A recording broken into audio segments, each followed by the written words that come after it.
Having won the race for City Hall, Sadiq Khan has been officially sworn in as London's new mayor.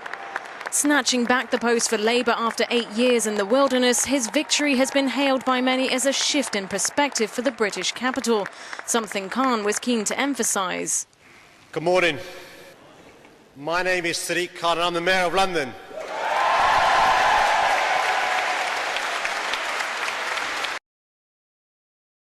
Great Britain, United Kingdom, my condolences. Your country is finished.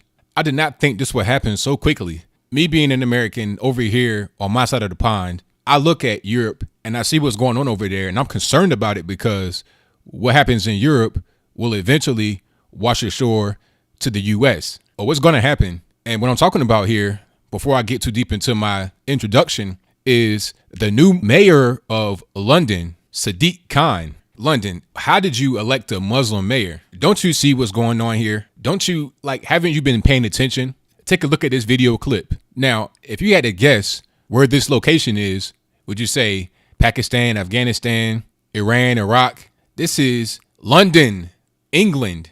You have to understand what's going on here. When these Muslims come to your country, they're not coming really to integrate. Now, I'm not going to say that with 100% accuracy and certainty because many Muslims do come to a new country and completely assimilate. You would never even really know where they came from outside of just their physical appearance. But there is a lot of them. I'm not going to say it's a majority or minority. It's not really important about the percentage. It's too many. They come to your country to simply bring whatever they had in the country they came from to your new place. And why did they come to your new place? Well, it's better living in London, England, where you have all kind of infrastructure that is top notch and beautiful. You got all kind of welfare programs. You can live for free, live like a king, rather than being in some hot, arid desert with no water like in Pakistan or Afghanistan, right? It's a better living condition. This is why they don't go to Eastern European countries. This is why they want to go to places like Sweden, Denmark, France, Germany, UK, even Ireland. They want to go there because you have much more lush welfare systems, easier ways of living, and they don't want to come there to become a person that is of British ancestry.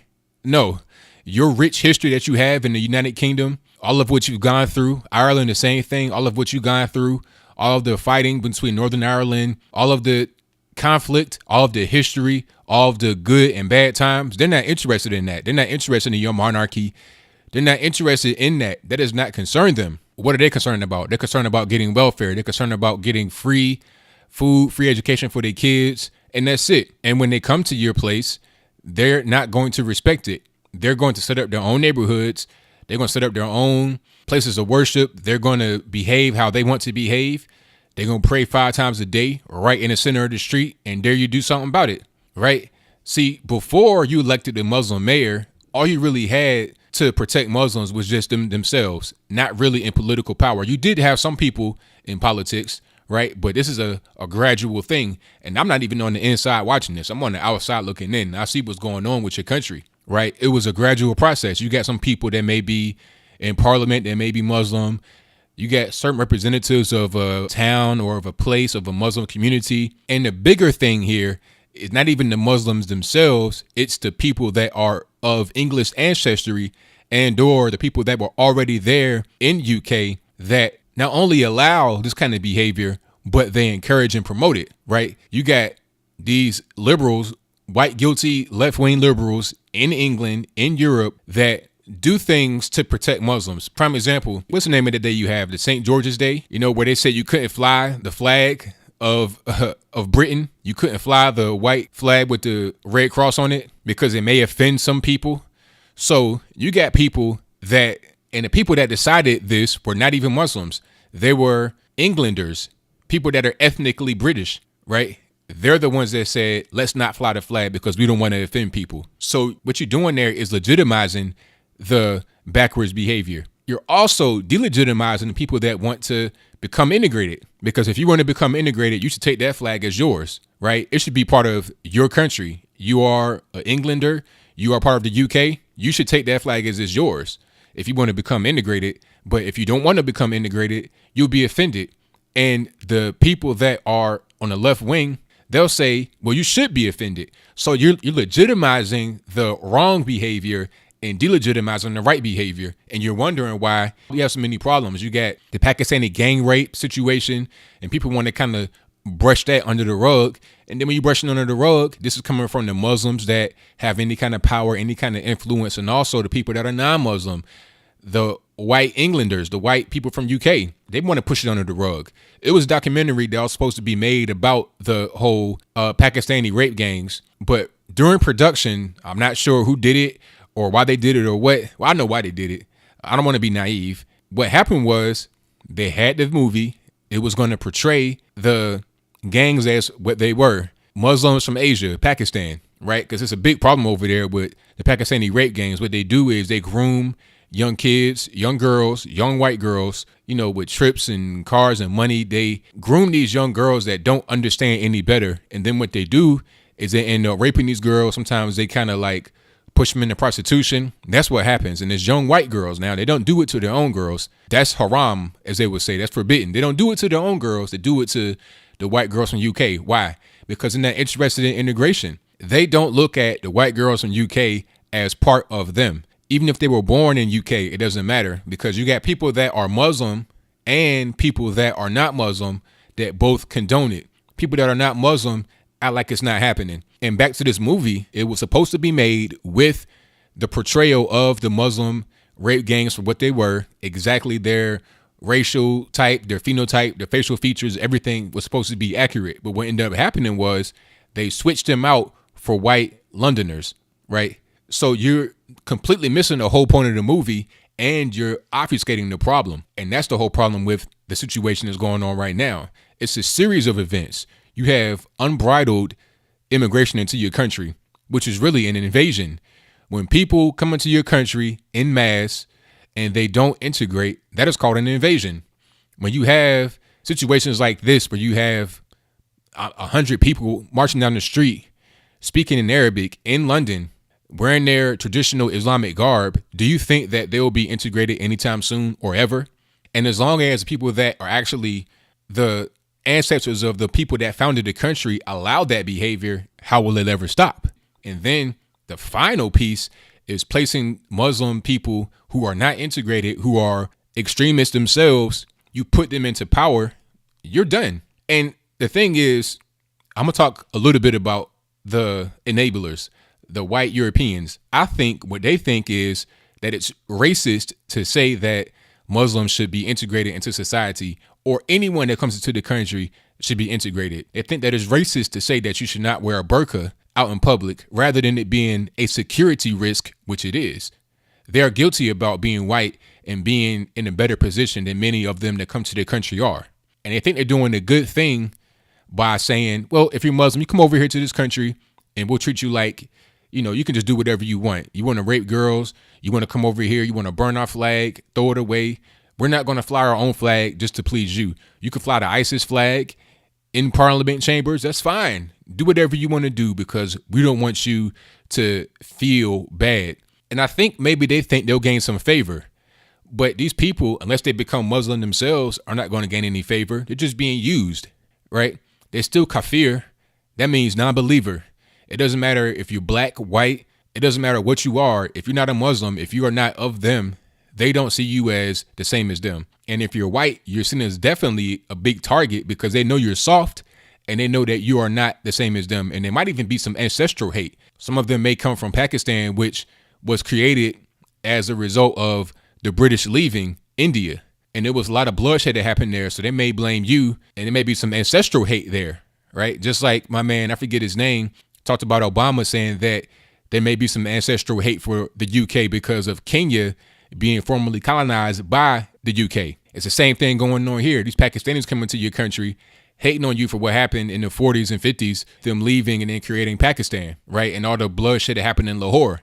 That still might be going on. They look at you as somebody that is to be despised and reviled. So when they come to your country, you have to understand they're not trying to be nice with you. They're trying to take advantage of your social structure, your infrastructure, your welfare, and that's it. And rape your women and do whatever else they want to do and run wild. And the people on the left are enabling it. And then they want to say people on the right are racist for not wanting that.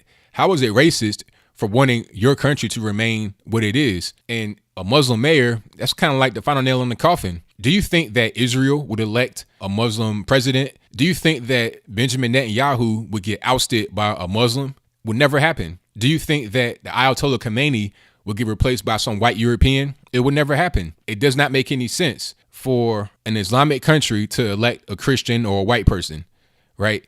And same thing goes with the state of Israel. They're not going to elect a Muslim. They're not going to elect a black person. They're going to elect another Jew, right? A white Jew.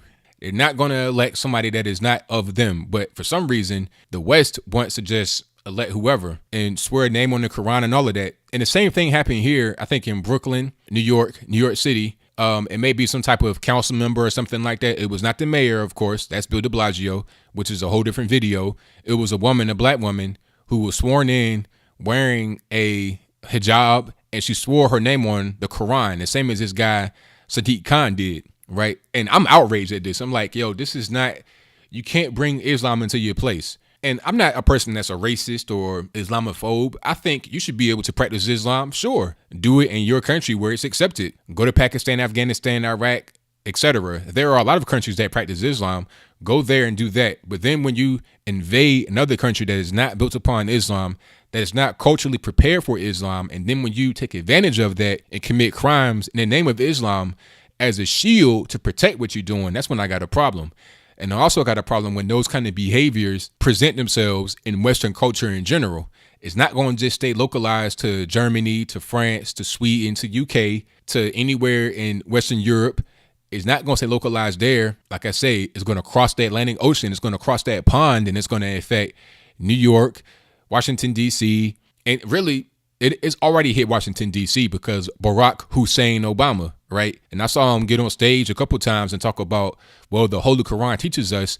The way he said that, that's reminiscent of Louis Farrakhan, who, by the way, Sadiq Khan actually defended when he was banned from coming to the UK for saying that he wanted to kill whites and Jews, right? So keep that in mind. Sadiq Khan also called moderate Muslims Uncle Toms. So when you're talking about, oh, Muslims are moderate, there's a lot of moderate Muslims, the extremists are the select few. Well, look, the mayor of London, Great Britain, has said that the moderate Muslims are the bad people. They're Uncle Toms. If you don't know what that means like a traitor to your own race, Uncle Tom.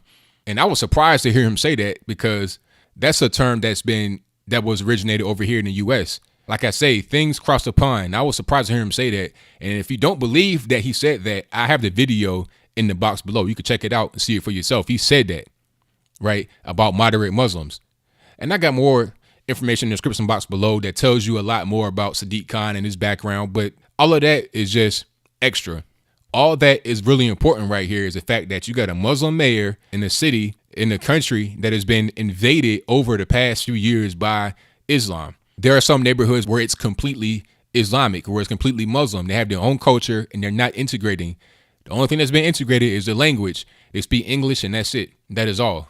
So I hate to be the bearer of bad news, but it doesn't look good for London. London most certainly is falling. Hopefully it has not fallen forever. So what do you think? Do you think this was a good idea to elect a Muslim to be the mayor of London? Does it promote inclusion or does it promote exclusion?